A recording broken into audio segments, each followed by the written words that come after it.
사도신경으로 신앙 고백하겠습니다.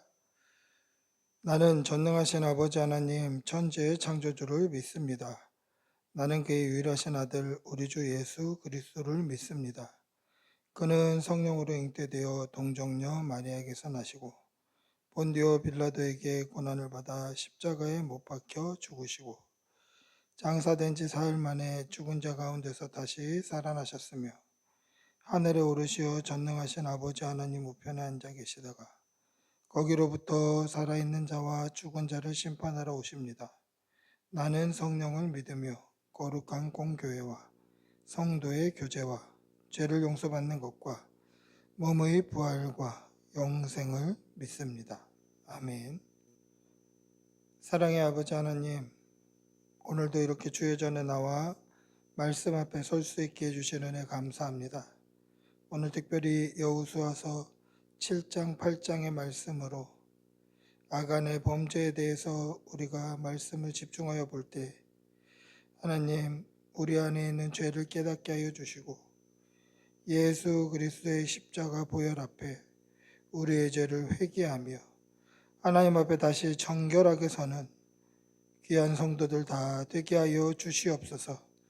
하나님께서 귀하게 쓰시는 그릇은 깨끗한 그릇임을 잊지 말게 하여 주시고 늘 하나님의 말씀 쫓아 정결하고 경건하고 거룩한 백성 되게 하여 주시고 우리가 하루하루 말씀 붙들고 살아갈 때에 하나님께서 은혜 내려주시고 하나님 주시는 은혜로 늘 승리하며 이 땅에서 강건한 주의 백성으로 살아가는 귀한 지체들 되게 도와주시옵소서. 환절기에 건강 잃지 않도록 도와주시고 몸이 아픈 환우들에게는 주의 빛을 발하여 주시옵소서. 오늘도 힘주실 줄 믿사옵고 우리 주 예수님의 이름으로 기도드리옵나이다. 아멘. 하나님의 말씀 함께 보시겠습니다. 말씀은 여호수아서 7장 8장입니다. 먼저 여호수아서 7장입니다. 1장. 이스라엘 자손들이 온전히 바친 물건으로 말미암아 범죄하였으니 이는 유다지파 세라의 증손 삽디의 손자 갈미의 아들 아간이 온전히 바친 물건을 가졌습니다. 여호와께서 이스라엘 자손들에게 진노하시니라. 여호수아가 여리고에서 사람을 베델 동쪽 페다온 곁에 있는 아이로 보내며 그들에게 말하여 이르되 올라가서 그 땅을 정탐하라 하매 그 사람들이 올라가서 아이를 정탐하고 여호수아에게로 돌아와 그에게 이르되 백성을 다 올라가게 하지 말고 2-3천 명만 올라가서 아이를 치게 하소서.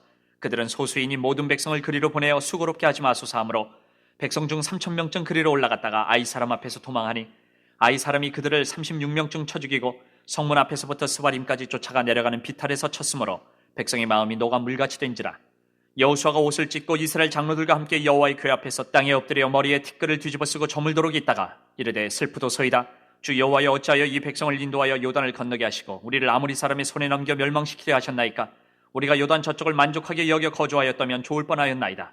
주여 이스라엘이 그의 원수들 앞에서 돌아섰으니 내가 무슨 말을 하오리까.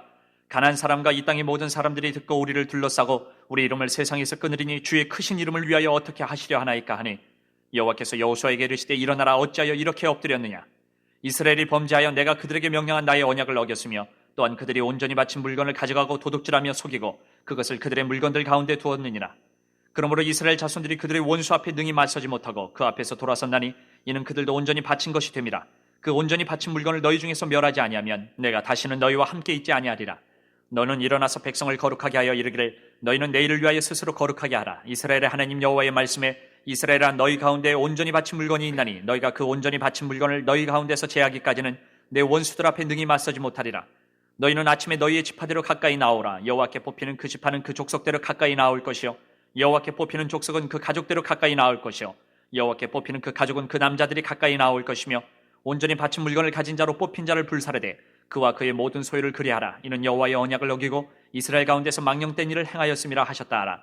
이 여호수아가 아침 일찍 일어나서 이스라엘을 그의 지파대로 가까이 나오게 하였더니 유다 지파가 뽑혔고 유다 족속을 가까이 나오게 하였더니 세라 족속이 뽑혔고 세라 족속의 각 남자를 가까이 나오게 하였더니 삽디가 뽑혔고 삽디의 가족 각 남자를 가까이 나오게 하였더니 유다 지파 세라의 증손이요 삽디의 손자여 갈미의 아들인 아간이 뽑혔더라. 그러므로 여호수아가 아간에게 이르되 내 아들아 청하노니 이스라엘의 하나님 여호와께 영광을 돌려 그 앞에 자복하고 내가 행한 일을 내게 알게 하라. 그 일을 내게 숨기지 말라 하니 아간이 여호수아에게 대답하여 이르되 참으로 나는 이스라엘의 하나님 여호와께 범죄하여 이러이러하게 행하였나이다. 내가 노력한 물건 중에 신할산의 아름다운 외투 한 벌과 은 200세겔과 그 무게가 50세겔 되는 금덩이 하나를 보고 탐내어 가졌나이다. 보소서 이제 그 물건들을 내 장막 가운데 땅속에 감추었는데 은은 그 밑에 있나이다 하더라. 이 여호수아가 사자들을 보내매 그의 장막에 달려가 본즉 물건이 그의 장막 안에 감추어져 있는데 은은 그 밑에 있는지라. 그들이 그것을 장막 가운데서 취하여 여호수아와 이스라엘 모든 자손에게 가지고 오매 그들이 그것을 여호와 앞에 쏟아놓으니라. 여호수아가 이스라엘 모든 사람과 더불어 세라의 아들 아간을 잡고 그 은과 그 외투와 그 금덩이와 그의 아들들과 그의 딸들과 그의 소들과 그의 나귀들과 그의 양들과 그의 장막과 그에게 속한 모든 것을 이끌고 아골 골짜기로 가서 여호수아가 이르되 내가 어찌하여 우리를 괴롭게 하였느냐. 여호와께서 오늘 너를 괴롭게 하시리라 하니 온 이스라엘이 그를 돌로 치고 물건들도 돌로 치고 불사르고 그 위에 돌무더기를 크게 쌓았더니 오늘까지 있더라. 여호와께서 그의 맹렬한 진노를 그치시니 그러므로 그곳 이름을 오늘까지 아골 골짜기라 부르더라. 아멘. 8장 8장. 여호와께서 여호수아에게 이르시되 두려워하지 말라 놀라지 말라 군사를 다 거느리고 일어나 아이로 올라가라. 보라 내가 아이 왕과 그의 백성과 그의 성읍과 그의 땅을 다 내 손에 넘겨주었으니 너는 여리고와 그 왕에게 행한 것 같이 아이와 그 왕에게 행하되 오직 거기서 탈취할 물건과 가축은 스스로 가지라. 너는 아이 성 뒤에 복병을 둘지니라 하시니 이에 여호수아가 일어나서 군사와 함께 아이로 올라가려 하여 용사 3만 명을 뽑아 밤에 보내며 그들에게 명령하여 이르되 너희는 성읍 뒤로 가서 성읍을 향하여 매복하되 그 성읍에서 너무 멀리하지 말고 다 스스로 준비하라. 나와 나를 따르는 모든 백성은 다 성읍으로 가까이 가리니 그들이 처음과 같이 우리에게로 쳐 올라올 것이라. 그리할 때에 우리가 그들 앞에서 도망하면 그들이 나와서 우리를 추격하며 이르기를 그들이 처음과 같이 우리 앞에서 도망한다 하고 우리의 유인을 받아 그 성읍에서 멀리 떠날 것이라. 우리가 그들 앞에서 도망하거든 너희는 매복한 곳에서 일어나 그 성읍을 점령하라. 너희 하나님 여호와께서 그 성읍을 너희 손에 주시리라. 너희가 그 성읍을 취하거든 그것을 불살라 여호와의 말씀대로 행하라. 보라 내가 너희에게 명령하였느니라 하고 그들을 보내매 그들이 매복할 곳으로 가서 아이 서쪽 베델과 아이 사이에 매복하였고 여호수아는 그 밤에 백성 가운데에서 잤더라. 여호수아가 아침에 일찍 일어나 백성을 점호하고 이스라엘 장로들과 더불어 백성에 앞서 아이로 올라가매 그와 함께 한 군사가 다 올라가서 그 성읍 앞에 가까이 이르러 아이 북쪽에 진치니 그와 아이 사이에는 한 골짜기가 있더라. 그가 약 5,000명을 택하여 성읍 서쪽 베델과 아이 사이에 매복시키니 이와 같이 성읍 북쪽에는 온 군대가 있고 성읍 서쪽에는 복병이 있었더라. 여호수아가 그 밤에 골짜기 가운데로 들어가니 아이 왕이 이를 보고 그 성읍 백성과 함께 일찍 일어나 급히 나가 아리바 앞에 이르러 정한 때에 이스라엘과 싸우려 하나 성읍 뒤에 복병이 있는 줄은 알지 못하였더라. 여호수아와 온 이스라엘이 그들 앞에서 거짓으로 패한 척하여 광야 길로 도망하며 그 성읍에 있는 모든 백성이 그들을 추격하려고 모여 여호수아를 추격하며 유인함을 받아 아이 성읍을 멀리 떠나니 아이와 베델에 이스라엘을 따라가지 아니한 자가 하나도 없으며 성문을 열어놓고 이스라엘을 추격하였더라. 여호와께서 여호수아에게 이르시되 내 손에 잡은 단창을 들어 아이를 가리키라. 내가 이 성읍을 내 손에 넘겨주리라. 여호수아가 그의 손에 잡은 단창을 들어 그 성읍을 가리키니 그의 손을 드는 순간에 복병이 그들의 자리에서 급히 일어나 성읍으로 달려들어가서 점령하고 곧 성읍에 불을 놓았더라. 아이 사람이 뒤를 돌아본즉 그 성읍의 연기가 하늘에 닿은 것이 보이니 이 길로도 저 길로도 도망할 수 없이 되었고 광야로 도망하던 이스라엘 백성은 그 추격하던 자에게로 돌아섰더라. 여호수아와 온 이스라엘이 그 복병이 성읍을 점령함과 성읍의 연기가 오름을 보고 다시 돌이켜 아이 사람들을 쳐 죽이고 복병도 성읍에서 나와 그들을 치매 그들이 이스라엘 중간에 든지라. 어떤 사람들은 이쪽에서 어떤 사람들은 저쪽에서 쳐 죽여서 한 사람도 남거나 도망하지 못하게 하였고 아이 왕을 사로잡아 여호수아 앞으로 끌어왔더라. 이스라엘이 자기들을 광야로 추격하던 모든 아이 주민을 들에서 죽이되 그들을 다 칼날에 엎드러지게 하여 진멸하기를 마치고 온 이스라엘이 아이로 돌아와서 칼날로 죽이매 그날에 엎드러진 아이 사람들은 남녀가 모두 12,000명이라.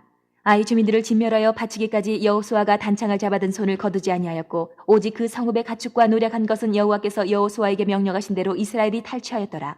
이에 여호수아가 아이를 불살라 그것으로 영원한 무더기를 만들었더니 오늘까지 황폐하였으며 그가 또 아이 왕을 저녁 때까지 나무에 달았다가 해질 때에 명령하여 그의 시체를 나무에서 내려 그 성문 어귀에 던지고 그 위에 돌로 큰 무더기를 쌓았더니 그것이 오늘까지 있더라. 그때 여호수아가 이스라엘의 하나님 여호와를 위하여 에발산에 한 제단을 쌓았으니 이는 여호와의 종 모세가 이스라엘 자손에게 명령한 것과 모세의 율법책에 기록된 대로 쇠 연장으로 다듬지 아니한 새 돌로 만든 제단이라. 무리가 여호와께 번제물과 화목제물을 그 위에 드렸으며 여호수아가 거기서 모세가 기록한 율법을 이스라엘 자손의 목전에서 그 돌에 기록하매 온 이스라엘과 그 장로들과 관리들과 재판장들과 본토인뿐 아니라 이방인까지 여호와의 언약궤를 맨 레위 사람 제사장들 앞에서 궤의 좌우에 서되 절반은 그리심 산 앞에 절반은 에발 산 앞에 섰으니 이는 전에 여호와의 종 모세가 이스라엘 백성에게 축복하라고 명령한 대로 하니라. 그 후에 여호수아가 율법책에 기록된 모든 것대로 축복과 저주하는 율법의 모든 말씀을 낭독하였으니 모세가 명령한 것은 여호수아가 이스라엘 온 회중과 여자들과 아이와 그들 중에 동행하는 거류민들 앞에서 낭독하지 아니한 말이 하나도 없었더라. 아멘. 오늘 여호수아서 7장, 8장의 말씀으로 아간의 범죄에 대해서 우리가 한번 같이 말씀을 나누려고 합니다. 첫 번째, 아간이 여리고성 전투에서 전리품을 챙긴 것이 왜 죄가 됩니까? 우리 7장 1절 한번 읽어보겠습니다. 7장 1절. 이스라엘 자손들이 온전히 바친 물건으로 말미암아 범죄하였으니 이는 유다 지파 세라의 증손 삽디의 손자 갈미의 아들 아간이 온전히 바친 물건을 가졌습니다. 여호와께서 이스라엘 자손들에게 진노하시니라. 여러분, 전쟁에 있어서 가장 중요한 게 뭘까요? 물론 전쟁에서 승리하는 게 제일 중요하겠죠. 그럼 그것 다음으로 중요한 것은 무엇일까요? 그것은 전리품입니다. 고대 시대에 전쟁을 나가는 군사를 지원하는, 그러니까 군인이 되기를 지원하는 사람들이 딱 한 가지, 무엇을 보고 그들이 전투, 그 사지로 나가는 거겠습니까? 전리품이에요, 전리품. 농사 짓는 것보다, 장사하는 것보다 더 많은 부를 축적할 수 있는 유일한 방법이 뭐냐? 전리품이에요, 전리품. 그래서 전쟁 나가는 사람들, 뭐 예전에 고대 영화나 아니면 예전 뭐 드라마나 이런 것들을 보면 전쟁 끝나고 뭐 할래? 고향으로 돌아가서 뭐 땅이나 사서 농사나 지어야지, 뭐 집이나 사야지, 이런 얘기들을 해요. 그러니까 땅 사고 집 살 정도의 그러한 부를 단시간 안에 생명을 내어놓고 얻을 수 있는 곳이 어디냐? 전쟁터예요, 전쟁터. 그래서 전쟁터에 참여한 사람들에게 유일한 낙은 전리품이고, 그 전리품은 그들의 목숨값이었어요. 그러니까 승리한 군대가 전리품을 챙겨가는 것은 누가 뭐라고 할 수 있는 게 아니에요. 손에 있는 것도 빼가고 움킨 것도 빼가고 그렇게 샅샅이 뒤져서 돈 될 만한 것들 다 가져가는 것은 손가락질할 게 아니라 당연한 겁니다. 그런데 왜 하나님께서는 여리고성 전투에서 얻은 그 모든 전리품을 6장 17절에서 19절 보시면 온전히 여호와의 곳간에 드릴지어다 라고 말씀하셨을까? 그 이유가 뭘까요? 하나님께서 여리고 전투에서 받은 모든 전리품은 온전히 여호와의 곳간에 드려라. 그리고 오늘 1절에도 온전히 바친 물건을 가졌다. 온전히 바쳐고 온전히 드리고, 이게 무슨 뜻일까요? 여리고성 전투에 이스라엘 백성이 한 게 아무것도 없다는 뜻이에요. 그건 완전히 하나님의 전쟁이었어요. 그들이 한 건 뭡니까? 말씀에 순종한 게 다예요. 하루에 한 바퀴 돌고, 여섯째 날까지는 한 바퀴 돌고, 마지막 일곱째 날은 일곱 바퀴 돌고, 하나님께서 외쳐라 할 때 여호수아가 외쳐라 하면 하나님이 그 성을 무너뜨려 주신 거예요. 그럼 보세요. 그들이 한 거는 뭐죠? 뭐 돌았지 않습니까? 외쳤지 않습니까? 그게 자발적으로 한 건가요? 그렇지 않아요. 하나님의 말씀에 온전히 순종해서 얻었기 때문에 그들이 여리고성을 함락시키는 데에 그들의 힘이나 노력이나 애쓴 것이 아무것도 없더라는 거예요. 그렇기 때문에 그 여리고성의 모든 전리품은 이기신 분, 하나님의 소유가 되는 것이고 여호와의 곳간에 드리는 것이고, 이게 온전히 바치는 거예요. 자, 그런데 여기에서는 그것만 있는 것은 아니에요. 하나님께 온전히 바쳤다라는 게 무슨 뜻입니까? 너희들도 하나님께 온전히 바쳐지기를 원한다, 그 뜻이에요. 여러분, 여리고성 전투는 좀 독특한 전투였죠. 거기에는 칼도 없었고 창도 없었고 공성을 하려고 공성차라든지 사다리라든지 이런 인간적인 노력이 전혀 들어가지 않아요. 오직 여호와의 말씀을 따라 순종했을 때 그 성이 무너지는 거예요. 그런데 그 성이 그렇게 무너지는 데 있어서 하나님이 알려주시고자 하신 것이 있었다라는 거예요. 그게 뭡니까? 여호와께 온전히 순종하면, 하나님의 말씀을 온전히 따르면 승리가 찾아온다라는 것을 보여주고 싶으셨던 거예요. 그래서 온전히 바친 물건, 이것은 여호와의 곳간에 드려라. 이게 여리고 성이 가나안 정복 전쟁의 첫 성이니 이 여리고 성의 모든 물건을 온전히 여호와께 바쳐라.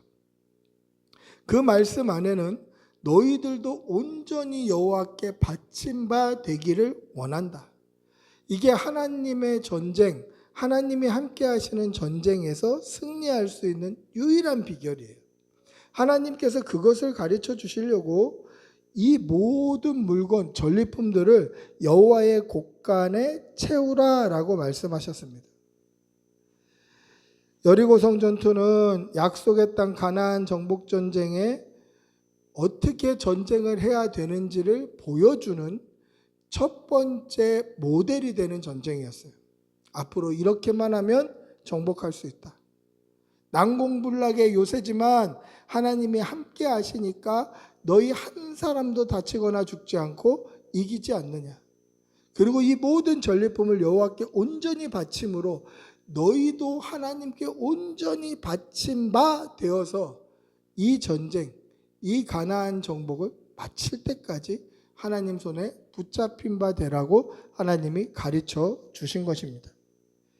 오직 하나님의 말씀에 온전히 순종할 때 하나님의 그 크신 권능과 그 크신 능력으로 말미암아 성도를, 하나님의 백성을 도우시고 이기게 하시고 인도하시고 우리에게 복 주심을 믿으시기 바랍니다. 하나님께 우리의 마음을 다 드려서 온전히 순종할 때 하나님께서 우리를 이기게 하신다라는 것입니다. 이 사실을 분명히 기억하시고 날마다 믿음 붙들고 승리하는 주의 백성들이 되시기를 축복하고 기도합니다. 두 번째, 여리고성 승리 후 비교적 작은 아이성을 함락시키지 못한 이유는 무엇입니까? 우리 7장 3절에서 5절 한번 읽어볼까요? 7장 3절에서 5절 시작. 여호수아에게로 돌아와 그에게 이르되 백성을 다 올라가게 하지 말고 2-3천 명만 올라가서 아이를 치게 하소서. 그들은 소수이니 모든 백성을 그리로 보내어 수고롭게 하지 마소서 하므로 백성 중 3천 명쯤 그리로 올라갔다가 아이 사람 앞에서 도망하니 아이 사람이 그들을 36명쯤 쳐 죽이고 성문 앞에서부터 스바림까지 쫓아가 내려가는 비탈에서 쳤으므로 백성의 마음이 녹아 물같이 된지라. 난공불락의 요새였던 여리고성을 무너뜨리고 백성들의 사기가 하늘을 찌른 거예요. 그래서 뭐라고 얘기합니까? 그 다음 성 아이성은 뭐 이렇게 언덕 위에 있기는 하나 뭐 성이 작으니 우리 다 피곤하게 다 같이 올라가서 저 성을 치지 말고 한 2-3천 명만 올라가서 치게 하소서라고 여호수아에게 요청을 해요. 자, 이게 얼마나 교만이냐면 성경을 쭉 읽어보시면 아이성 주민이 몇 명이라고 나와 있습니까? 그날에 죽은 아이성 주민의 숫자가 12,000명이에요.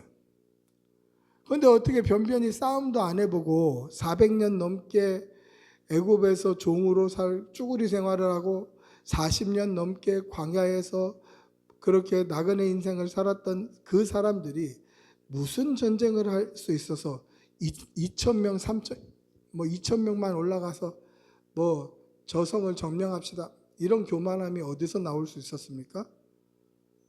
우리가 여리고성도 무너뜨렸다. 우리가 여리고성도. 여리고성을 무너뜨린 것이 자신들의 능력이라고 착각한 데서 오는 교만함이에요. 그래서 여리고성처럼 정탐도 안 해요. 정탐을 해봐야 그게 겉으로 보기에는 작은 성인데 들어가서 보니까 인구가 12,000명이나 되더라. 우리가 1-2,000명만 가가지고 피곤하게 다 갈 필요 있냐 이런 소리 할 때가 아니다. 이래야 되는데 여호수아가 사람의 말을 듣습니다. 여러분 이게 굉장한 교만이에요. 그래서 어떻게 합니까?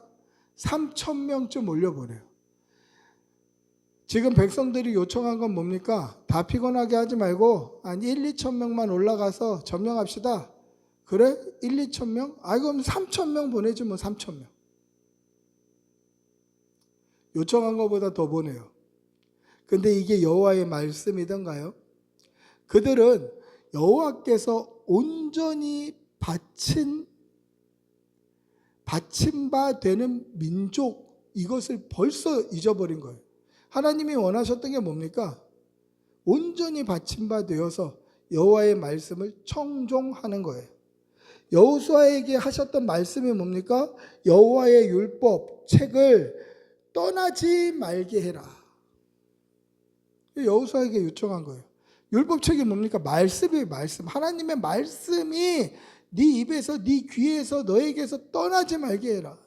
근데 사람의 말을 듣는 거예요. 그럴듯하게 들려요. 다 가서 피곤할 게 뭐 있냐? 1, 2천 명만 보내지. 저 큰 성도 우리가 무너뜨렸는데 1, 2천 명이면 충분하지.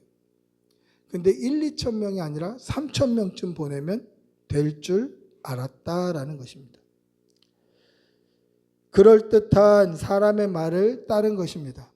하나님의 말씀을 들어서 온전히 순종할 때 하나님께서 어떤 결과를 일으키셨는지 바로 눈앞에서 봤음에도 불구하고 그 여호수아가 사람의 말을 듣더라는 거예요. 그 결과가 어떻게 됩니까? 백성 중 3천 명쯤 올라갔다가 아이 사람 앞에서 도망했고, 아이 사람들은 도망가는 백성의 뒤를 따라 36명쯤 쳐 죽였습니다. 그때의 백성들이 두려움에 마음이 녹아 물같이 되었다라고 성경은 기록합니다. 여러분, 이제 독특하죠? 보세요. 자, 3천 명이 올라가서 36명쯤 죽었어요. 36명이라는 건 굉장히 구체적인 숫자 아닙니까? 뭐 30명쯤 죽었다, 40명쯤 죽었다, 이렇게는 얘기할 수 있지만 36명쯤 죽었다라는 것은 굉장히 구체적인 숫자잖아요. 그건 무슨 뜻이냐면 죽거나 다친 사람이 굉장히 많았다는 거예요. 그 중에 죽은 사람은 36명이고 죽을지 말지 모르는 자들이 더 있었다라는 뜻이에요. 자, 그런데 보세요. 3천 명이 올라가서 36명이 전사했으면 전사율이 몇 프로입니까? 1.2%예요. 그건 미미한 숫자예요, 사실은. 전쟁터에서 보면. 전쟁터에서는 3천 명이 올라가서 2,999명이 죽고 한 명이 정복했다고 깃발 꽂으면 승리예요, 승리. 근데 그들은 도망가는 거예요. 36명쯤 죽었습니다. 전사율이 1.2%예요. 미미한 숫자인데 그들이 마음이 녹아서 물처럼 됐어요. 자, 마음이 녹아서 물처럼 됐다라는 표현하면 딱 떠오르는 게 있죠. 어떤 표현, 누구의 표현이 딱 떠올라야 됩니까? 여리고성에서 살던 기생 라합의 표현이 딱 이래요. 너희들이 요단강 동쪽에서 있었던 그 일을 우리가 들었고, 우리가 사람들 중에는 정신을 잃는 사람들도 있었는데 우리가 마음이 녹아서 그냥 물처럼 된 거예요. 우리가 마음이 녹았다고 그래요. 하나님이 없는 백성들이 하나님이 있는 백성을 만났을 때 두려움에 마음이 녹아야 되는데, 지금 아이성 전투에 참여하고 있는 이 여호수아와 함께하는 이 군대들은 하나님의 백성임에도 불구하고 하나님이 계시지 않는다라는 것을 느낀 거예요. 그래서 마음이 녹아서 물처럼 변한 거예요. 여리고 전투하고 다르다. 하나님이 우리와 함께 하시지 않는구나 라는 것을 깨닫게 된 것입니다. 하나님의 백성이 하나님의 말씀을 떠나서 사람의 말을 청종하고 하나님을 떠나서 이 땅에서 하나님 없는 자처럼 살면 두려움에 시달릴 수밖에 없어요.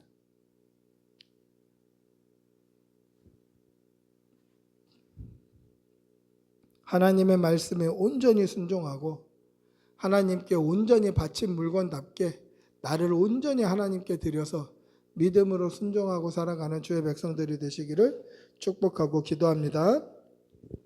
세 번째, 아이성 전투 1차전 패배의 원인은 무엇입니까?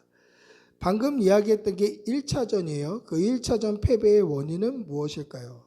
우리 7장 25절에서 26절 한번 읽어볼게요. 25절에서 26절. 여호수아가 이르되 내가 어찌하여 우리를 괴롭게 하였느냐? 여호와께서 오늘 너를 괴롭게 하시리라 하니 온 이스라엘이 그를 돌로 치고 물건들도 돌로 치고 불사르고 그 위에 돌 무더기를 크게 쌓았더니 오늘까지 있더라. 여호와께서 그의 맹렬한 진노를 그치시니 그러므로 그곳 이름을 오늘까지 아골골짜기라 부르더라. 아멘. 여러분, 아이성은요, 여리고성은 평지 위에 있다고 그때 말씀드렸습니다. 평지에 지어진 성이고, 아이성은 이 베델이 있는 그 베델 근처에 있는 산 언덕 위에 지어져 있는 그런 성이에요. 성을 언덕 위에 짓는 이유가 있죠. 그때 여리고성 말씀드렸던 적이 있는데, 언덕 위에다 성을 지으면 언덕까지 다 성벽의 영향력 안에 들어가 있어요. 그러니까 언덕 위에 지으면 작은 성이라도 사실은 함락하는 것은 쉽지가 않아요. 그런데 그 언덕 위에 있는 성을 3,000명이 와 달려 올라간 거예요. 그러면 아이성에서 군대들이 나와서 달려 올라오는 군대와 위에서 치고 내려오는 군대가 싸우면 누가 이길까요? 당연히 위에서 치고 내려오는 군대가 이기죠. 밑에서부터 뛰어 올라가면 숨도 차고 뭐 무기도 들고 그러면 막 힘이 들죠. 거기서 막 이렇게 싸울 여력이 있습니까? 근데 위에서 쫙 쏟아져 내려오면 어떻습니까? 내려가는 그 힘으로 칼을 휘두르고 창을 휘두르고 뭐 몽둥이를 휘두르고 돌을 던지면 그 데미지가 더 큰 거예요. 그 파워가 더 큰 거죠. 그러니까 밑에서 위로 올라가는 사람들과 위에서 밑으로 치고 내려오는 사람들이 싸우면 누가 이기게? 위에서 내려오는 사람이 훨씬 유리해요. 그러면 보세요. 자, 1차전 패배의 원인은 뭐라고 봐야 맞을까요? 전략의 미스라고 봐야 맞는 거예요. 아니, 언덕 위에 있는 그 성을 3,000명이 막 밑에서부터 치고 올라가고 위에서부터 내려오는 군대와 싸우면 밑에서 치고 올라오는 군대가 당연히 지지. 이건 전략적으로 잘못된 전략이야. 이렇게 말해야 맞을 것 같은데 성경은 뭐라고 이야기합니까? 하나님께서 너희 중에 죄가 있다. 너희 중에 죄가 있다. 온전히 바친 물건을 온전히 바치지 않은 자가 있다. 너희들이 나에게 온전히 바치지 않았기 때문에 내가 너희를 온전히 받을 수 없다.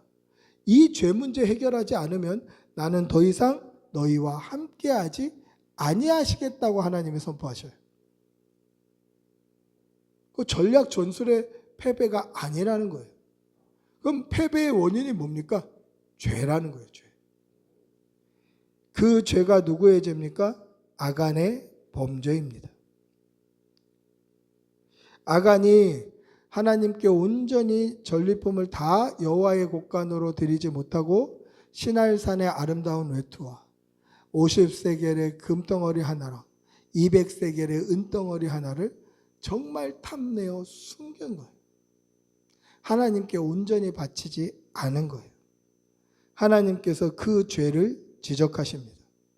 그럼 하나님이 요구하시는 건 뭡니까? 야, 니네 전략이 틀렸어. 전략 전술이 틀렸어. 그렇게 공격하는 거 아니야. 이게 아니라 하나님이 백성에게 요구하시는 것은 정결함이에요. 그들의 전략을 지적하시지 아니하셨습니다. 왜 마음이 녹아 물처럼 되었냐? 그들의 두려움, 영적인 상태, 심리적인 상태를 지적하지 아니하셨어요. 뭐를 지적하십니까? 한 사람의 죄에 집중하시는 거예요. 그럼 하나님이 원하시는 게 뭘까요? 하나님이 원하시는 것은 하나님의 백성의 정결함이에요. 정결함. 오늘 하나님께서 우리에게 원하시는 것은 무엇일까요? 우리가 똑똑하고 영리하고 뭔가 재능이 뛰어나서 어떠한 일에 성공을 거두고 이 땅에서 잘 나가고 성공하고 돈 많이 벌고 헌금 많이 하고, 이게 하나님이 원하시는 걸까요? 아니에요. 하나님이 원하시는 것은 하나님 앞에 정직하고 정결한 거예요. 하나님 앞에 정직하고 정결한 거예요. 그렇기 때문에 오늘도 우리는 예수 그리스도의 십자가 보혈이 필요한 거예요. 예수님 십자가 보혈 의지하여서 오늘도 하나님 앞에 정결하게 나아가야 되고 정직하게 나아가야 되고, 내가 알든지 알지 못했든지 또는 무의식으로 지었던 죄들도 하나님 용서해 주십시오. 씻어 주십시오. 제가 무지해서 그랬습니다. 무식해서 그랬습니다. 이렇게 하나님 앞에 회개하는 회개의 눈물이 필요하다라는 것입니다. 날마다 예수 그리스도의 보혈을 의지하여 하나님 앞에 나아가는 정결한 성도들이 되시기를 축복하고 기도합니다. 마지막 네 번째, 아이성 전투 2차전의 전략은 무엇입니까? 두 번째 전략이 뭘까요? 우리 8장 2절에서 4절 한번 읽어보겠습니다. 8장 2절에서 4절입니다.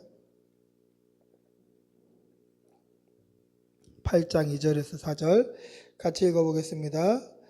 너는 여리고와 그 왕에게 행한 것 같이 아이와 그 왕에게 행하되, 오직 거기서 탈취한 물건과 가축은 스스로 가지라. 너는 아이성 뒤에 복병을 둘지니라 하시니, 이에 여호수아가 일어나서 군사와 함께 아이로 올라가려 하여 용사 3만 명을 뽑아 밤에 보내며 그들에게 명령하여 이르되, 너희는 성읍 뒤로 가서 성읍을 향하여 매복하되 그 성읍에서 너무 멀리 하지 말고 다 스스로 준비하라. 하나님께서 아이성 전투에 새로운 전략을 짜주십니다. 근데 이 전략이 기가 막혀요. 마치 무슨 손자병법에 나오는 전략같이, 제갈공명의 전략같이 전략이 기가 막혀요. 자, 전략이 어떠냐면 산 위에, 언덕 위에 있는 아이성 뒤쪽에 3만 명의 정예군인이 매복하고 있습니다. 굉장히 가까운 거리에서 매복하고 있어요. 그리고 이스라엘 백성의 본대 몇 명만 올라가는 게 아니라 백성 전체가 와 올라갑니다. 그럼 아이성 주민들은 어떻게 생각합니까? 아, 저것들 또 올라왔네. 지난번에 한번 본때를 보여줬더만 이게 뭐 지치지도 않고 또 올라왔네. 이거 한 번 더 본때를 보여줘야 되겠구만 하고 성을 비우고 성문을 열어놓고 와 내려오죠. 도망갈 거를 알고 와 내려오면 올라가던 본대가 쑥 빠지는 거예요. 미끼 역할을 하는 거예요. 쑥 빠지는 거예요. 그러면 내려오는 이 군대들은 어떻습니까? 와 저것들 또 도망간다. 끝까지 쫓아가자. 그러고 막 내려오겠죠. 이때 정예병 3만 명이 아이성을 점령해서 성에 불을 지르고 그 3만 명의 정예병이 치고 내려오는 거예요. 그러면 도망갔던 본대가 돌아서 아이성 주민들을 치고, 이 3만 명의 정예병도 이 언덕 이제 위가 된 거죠. 아이성 주민들은 언덕 아래에 있고 이 위아래 이제 진영이 바뀌어서 위에서 치고 내려오고, 아이성 주민들은 가까이에서 본대와 정예병 3만 명의 사이에서 그대로 몰살을 하는 거예요. 그날 죽은 백성이 12,000명이었더라. 자, 보세요. 두 번째 전략은 이길 수밖에 없는 전략이에요. 누가 봐도. 손자병법에 나올 법한 그런 전략이고, 이 제갈공명이 짰다고 해도 과언이 아닐 정도로 기가 막힌 전략이에요. 하나님이 짜셨으니까 훨씬 기가 막힐 수밖에 없죠. 이길 수밖에 없는 전략이에요. 첫 번째 전략은 질 수밖에 없는 전략이고, 두 번째 전략은 이길 수밖에 없는 전략이에요. 그런데 성경은 하나님께서 짜주신 전략이 좋아서 이겼다라고 말씀하고 있지 않아요. 무엇 때문에 이겼다고 말씀하십니까? 성경은 여호와의 말씀을 따랐기 때문에 이겼다. 그들이 그들 가운데서 죄를 제하여 버리고 그 죄를 돌무더기로 쌓아서 아골골짜기를 만들어 놓고 죄가 없는 정결한 상태가 되니 여호와께서 그들을 온전히 들어서 사용하시더라는 거예요. 여러분, 여호와 하나님께서 사용하시는 그릇은 어떤 그릇일까요? 깨끗한 그릇이에요. 큰 집에는 금그릇도 있고 은그릇도 있습니다. 귀하게 쓰는 그릇도 있고 천하게 쓰는 그릇도 있어요. 그런데 손님이 왔을 때 당장 대접하는 그릇은 어떤 그릇입니까? 깨끗하게 준비해서 씻어놓은 그릇이에요. 하나님이 원하시는 것은 저와 여러분의 정결함이고, 우리가 하나님 앞에 정결하고 정직하고 경건하게 서 있을 때 하나님이 우리를 들어서 큰 일을 이루어 가신다는 겁니다. 전략 때문이 아니라, 전술 때문이 아니라, 사람의 지혜 때문이 아니라 오직 여호와 하나님의 능력과 권능으로 우리를 살게 하신다라는 거예요. 이 사실을 분명히 기억하시고 날마다 믿음으로 하나님 앞에 정결하게 서는 주의 백성들이 되시기를 축복하고 기도합니다. 우리 한번 같이 기도하겠습니다. 같이 기도할 때에 하나님, 우리가 하나님 앞에 정결하게 서기를 소원합니다. 믿음으로 서게 하여 주시고 정직하고 정결하고 거룩하고 정말 하나님께서 쓰시기에 합당한 그릇 되게 하여 주시옵소서.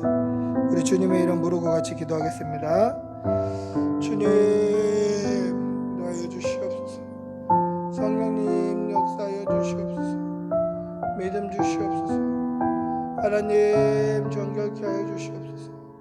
오직 하나님만 따르며 하나님께만 나아가며 하나님께 온 마음을 쏟는 주의 백성들 다 되게 도와주시옵소서.